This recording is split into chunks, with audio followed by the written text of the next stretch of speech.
نام کا ایک عیسائی عالم تھا، وہ نبی صلی اللہ علیہ وسلم کو دیکھتے ہی سمجھ جاتا ہے کہ نہیں یہ کوئی معمولی بچہ نہیں بلکہ مستقبل میں یہ نبی بن کے کہلایا جائے گا۔ جو اس وقت بحیرہ نام کا ایک عیسائی عالم دیکھتا ہے تو ابو طالب کو بول دیتا ہے، اور اس وقت ابو طالب نے خدیجہ رضی اللہ عنہا کا غلام میسرہ کے ساتھ تجارتی سفر کے لیے نکلتے ہیں ملک شام کی طرف۔ جب ملک شام کی طرف وہاں پہنچنے کے بعد وہ عالم نصورہ نام کا جو عیسائی عالم رہتا ہے وہ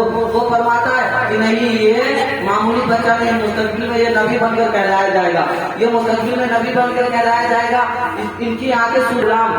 وہ انسان جو خدیجہ رضی کے غلام تھے اس کو بلایا اور کہا کیا نظر آئیں گے؟ تو اس وقت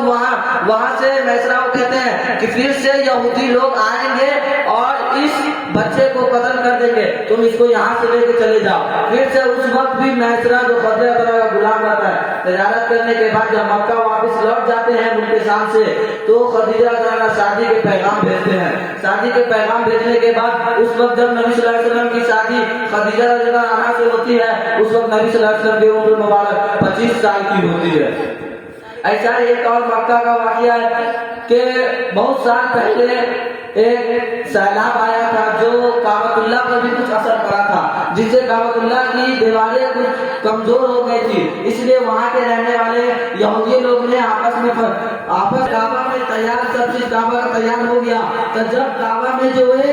حجر اسود نام کا پتھر رکھا ہوا ہے، وہ جنت سے لایا ہوا پتھر ہے، جب وہ پتھر کو رکھنے کی باری آئی تو سب لوگ آپس میں جھگڑنے لگے۔ جتنے قبیلے والے لوگ تھے سب بول رہے تھے کہ نہیں یہ پتھر کو ہم رکھیں گے، یہ پتھر کو میرا قبیلہ رکھے گا۔ پھر سب جھگڑنے کے بعد لاسٹ میں ایک فیصلہ کیے کہ صبح مکہ کے مسجد سے جو صبح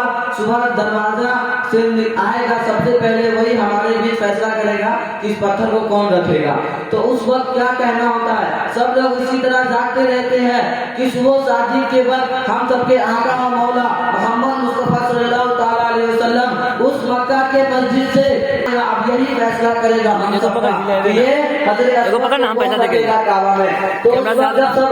نبی صلی اللہ علیہ وسلم آتے ہیں، آنے کے بعد نبی صلی اللہ علیہ وسلم فرماتے ہیں کیا ہوا تم لوگ کس لیے کس بات کے لیے بھیڑ لگائے ہو؟ وہ فرماتے ہیں اے اللہ کے محبوب ہم لوگ اس لیے یہاں پر رکے ہوئے ہیں کہ سب سے پہلے جو آئے گا اس مسجد سے وہی فیصلہ کرے گا اس حجر اسود کو رکھنے کا۔ تو اس وقت نبی صلی اللہ علیہ وسلم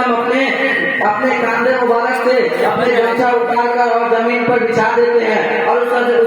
اسود کو اپنے دستے مبارک یعنی ہاتھ سے اٹھا کر اس چادر پر رکھتے ہیں اور فرماتے ہیں کہ جتنے قبیلے والے سب قبیلے والے آؤ اور اس چادر کی ایک ایک کونی پکڑ لو۔ سب قبیلے والے آتے ہیں، چادر کی کونی پکڑنے کے بعد اس حجر اسود کو پھر اسی مقام پر نبی صلی اللہ علیہ وسلم اپنے دستے مبارک سے رکھ دیتے ہیں۔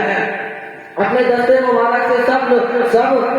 میں نبی صلی اللہ علیہ وسلم دستے مبارک سے حجر اسود کو پھر اسی مقام پہ رکھ دیتے ہیں۔ آخر دعوانا والحمدللہ رب العالمین۔ السلام علیکم و رحمۃ اللہ وبرکاتہ۔